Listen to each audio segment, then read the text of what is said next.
Mari kita refleksikan sekarang tentang cara Tuhan menggerakkan kita untuk menanggung bersama dengan orang lain dalam kasih. Dengarkanlah nas pengantar persembahan dari Matius pasal 5 ayat yang ke-23 sampai 24. Demikian firman Tuhan. Sebab itu, jika engkau mempersembahkan persembahanmu di atas mezbah dan engkau teringat akan sesuatu yang ada dalam hati saudaramu terhadap engkau, tinggalkanlah persembahanmu di depan mezbah itu dan pergilah berdamai dahulu dengan saudaramu, lalu kembali untuk mempersembahkan persembahanmu itu. Mari kita berdoa. Terima kasih Tuhan Yesus atas waktu yang kami lakukan bersama hari ini untuk belajar tentang kasih dan kepedulian, serta arti mendukung satu dengan yang lainnya. Kami berdoa agar Engkau membantu kami menjadi seperti sahabat yang baik satu dengan yang lainnya, selalu siap untuk mendukung dan memahami tentang teman-teman kami. Terima kasih Tuhan, amin. Untuk mengiringi persembahan, kita menyanyi dari Kidung Jemaat nomor 256, bait pertama sampai persembahan selesai diedarkan.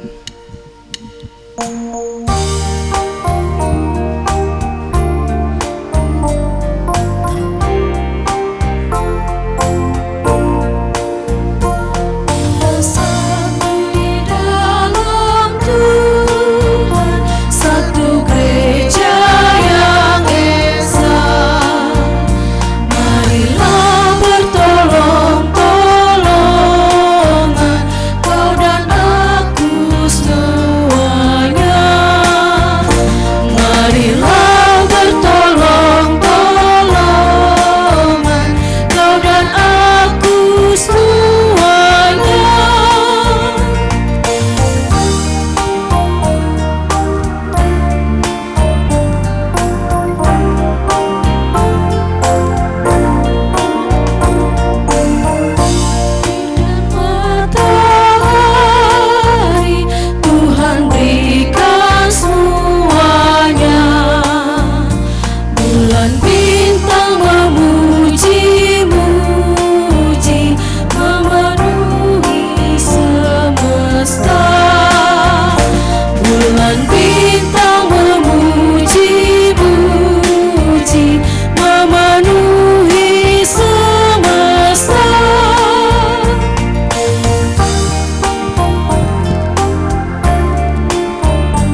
Pembacaan Alkitab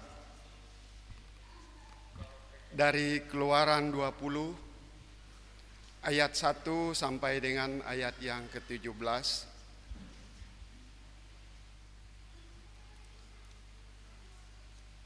Yang demikian bunyinya.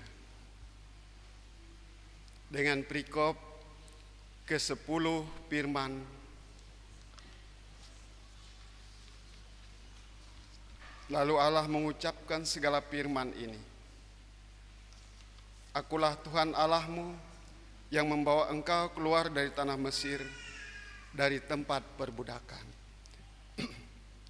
Jangan ada padamu Allah lain di hadapanku.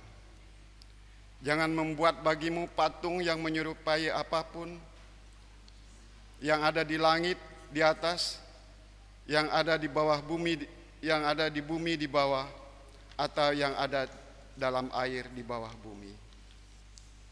Jangan sujud menyembah kepadanya atau beribadah kepadanya, sebab aku Tuhan Allahmu adalah Allah yang cemburu, yang membalas kesalahan bapa kepada anak-anaknya, kepada keturunan yang ketiga dan yang keempat dari orang yang membenci aku.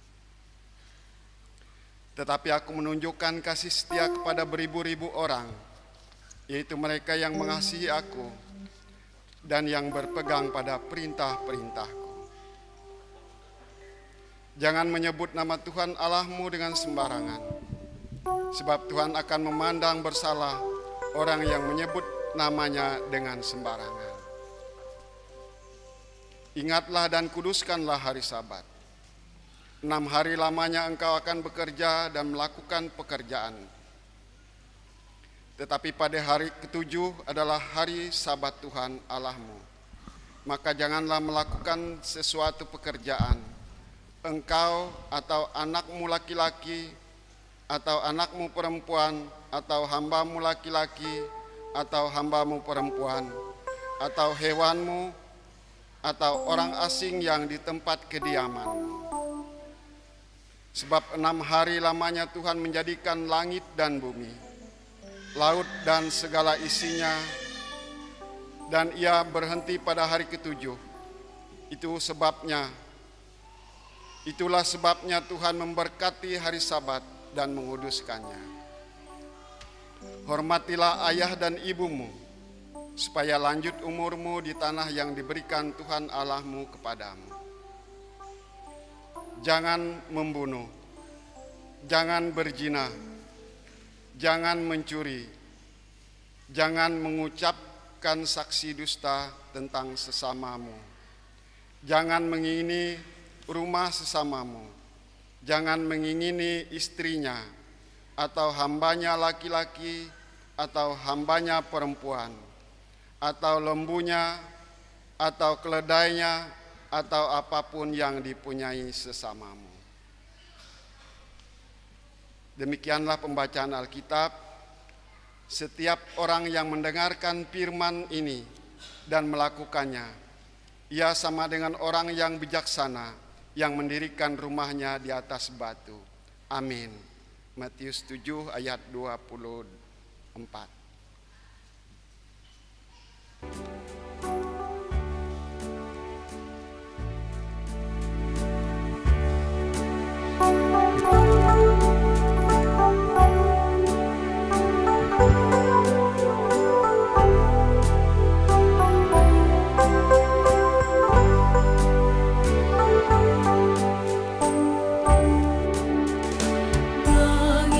Menceritakan kemuliaan Allah.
disampaikan oleh Bu Pendeta. Mari kita sama-sama akan melihat atau menyaksikan puji-pujian dari anak sekolah hari Minggu. Kami persilahkan.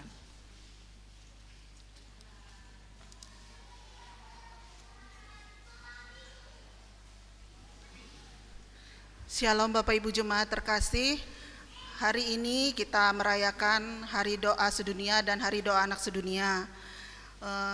Hari ini anak-anak sekolah hari Minggu menampilkan gerak dan lagu. Jadi kami minta untuk semua anak-anak sekolah Minggu, baik yang sudah berbaris maupun yang duduk bersama orang tuanya, untuk maju ke depan. Kita bersama-sama memuji dan memuliakan Tuhan lewat gerak dan lagu, di mana lagu ini mengajarkan kepada kita semua untuk tetap selalu bersyukur kepada Tuhan, mengandalkan Tuhan, selalu mendengar kebenaran firman Tuhan.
Sidang jemaat Tuhan yang kekasih dalam Kristus, mari kita bersatu di dalam doa. Mari kita berdoa. Ya Tuhan yang baik, kami mohon agar Engkau bersama dengan kami saat mendengarkan cerita dari Alkitab hari ini. Kami berharap agar cerita ini membantu kami belajar lebih banyak tentang kasih dan kepedulian. Tolong bukakan pikiran dan hati kami, Tuhan, supaya kami bisa mengerti dan menjadi teman yang baik satu sama lain. Terima kasih atas cerita ini, Tuhan. Kami berdoa dalam nama Yesus. Amin. Nas firman Tuhan untuk kita hari ini sebagai dasar dalam pemberitaan firman. Hari ini adalah Minggu tanggal 3 Maret tahun 2024. Berdasarkan kalender Gereja Kalimantan Evangelis, hari ini adalah hari doa sedunia dan hari doa anak sedunia. Nas yang telah ditetapkan bagi kita adalah diambil dari kitab Perjanjian Baru, surat Rasul Paulus yang pertama kepada jemaat di Korintus. 1 Korintus pasal 1 ayat 18 sampai dengan ayat 31. Bapak, Ibu dan saudaraku yang kekasih, kami mengundang kita bersama untuk membacakan nas ini secara litani. Saya akan membaca pada bagian ayat-ayat yang genap. Disilahkan nanti Bapak Ibu Saudara membaca bagian ayat yang ganjil. Kita akan mulai membacakannya. Hikmat Allah dan hikmat manusia. Sebab pemberitaan tentang salib memang adalah kebodohan bagi mereka yang akan binasa. Tetapi bagi kita yang diselamatkan, pemberitaan itu adalah kekuatan Allah. Karena ada tertulis, aku akan membinasakan hikmat orang-orang berhikmat, dan kearifan orang-orang bijak akan kulenyapkan. Di manakah orang yang berhikmat? Di manakah ahli Taurat? Di manakah pembantah dari dunia ini? Bukankah Allah telah membuat hikmat dunia ini menjadi kebodohan? Oleh karena dunia dalam hikmat Allah tidak mengenal Allah oleh hikmatnya, maka Allah berkenan menyelamatkan mereka yang percaya oleh kebodohan pemberitaan Injil. Orang-orang Yahudi menghendaki tanda dan orang-orang Yunani mencari hikmat. Tetapi kami memberitakan Kristus yang disalibkan, untuk orang-orang Yahudi suatu batu sandungan, dan untuk orang-orang bukan Yahudi suatu kebodohan. Tetapi untuk mereka yang dipanggil, baik orang Yahudi maupun orang bukan Yahudi, Kristus adalah kekuatan Allah dan hikmat Allah. Sebab yang bodoh dari Allah lebih besar hikmatnya daripada manusia, dan yang lemah dari Allah lebih kuat daripada manusia. Ingat saja, saudara-saudara, bagaimana keadaan kamu ketika kamu dipanggil menurut ukuran manusia. Tidak banyak orang yang bijak, tidak banyak orang yang berpengaruh, tidak banyak orang yang terpandang. Tetapi apa yang bodoh bagi dunia dipilih Allah untuk memalukan orang-orang yang berhikmat, dan apa yang lemah bagi dunia dipilih Allah untuk memalukan apa yang kuat. Dan apa yang tidak terpandang dan yang hina bagi dunia dipilih Allah. Bahkan apa yang tidak berarti dipilih Allah untuk meniadakan apa yang berarti. Supaya jangan ada seorang manusia pun yang memegahkan diri di hadapan Allah. Tetapi oleh Dia kamu berada dalam Kristus Yesus, yang oleh Allah telah menjadi hikmat bagi kita. Ia membenarkan dan menguduskan dan menebus kita. Karena itu seperti ada tertulis, barang siapa yang bermegah, hendaklah ia bermegah di dalam Tuhan. Amin. Bapak, Ibu, dan saudaraku yang kekasih dalam Kristus, Shalom. Salam sejahtera untuk kita sekalian. Kita harus bersyukur dengan pujian anak-anak tadi yang mengajar tentang bagaimana besar kasih Allah bagi kehidupan kita. Bapak, Ibu, dan Saudara, saya memberikan tema khusus untuk kita hari ini, yaitu mintalah hikmat Allah dalam doa. Mintalah hikmat Allah dalam doa. Ibu, Bapak, dan saudara-saudaraku yang kekasih di dalam Tuhan kita Yesus Kristus,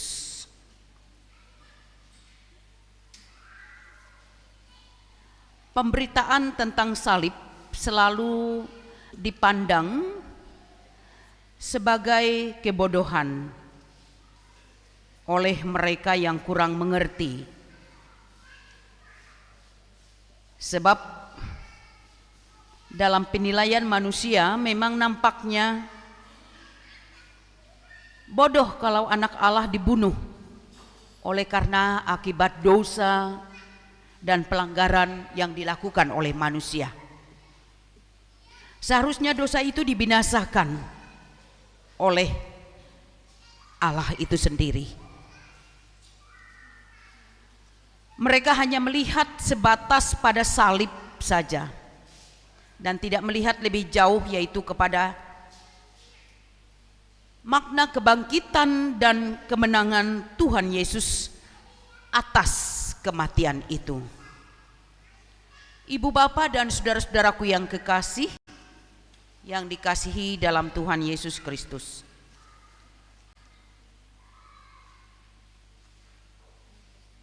jadi kalau kita mau terlebih dahulu melihat ke belakang tentang latar belakang kota Korintus.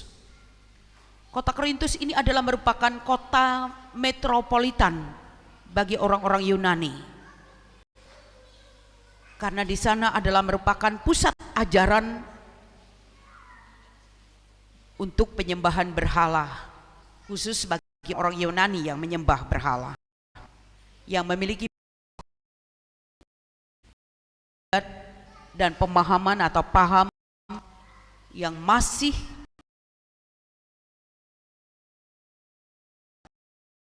berhala.